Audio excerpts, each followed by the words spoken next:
Fireba pareda hunda nyaatani, fireba pareda hunda nyaatani. Warri akka kan kokko baatatani, guyyaan tokko nufaaf jalaan baatani.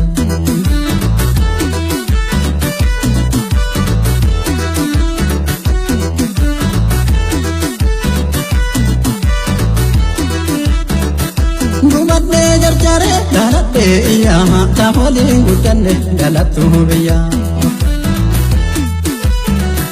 Tawaliin guddanne dhalattu biyyaa, duullee siffita lola baadiyyaa. Gumadde jarjare dhaladhe iyyaama, tawaliin guddanne dhalattu biyyaa.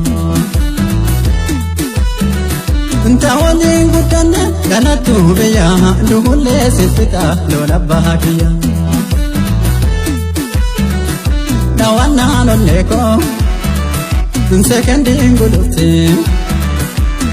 Rabbi harka Gaafa feete dhufti Eenyullee jaalatti Hindabu ofitti malee haan jaalala Dhiiga keessa jirti Eenyullee jaalatti Hindabu ofitti malee haan jaalala Dhiiga keessa jirti Eenyullee jaalatti Hindabu ofitti malee haan jaalala Dhiiga keessa jirti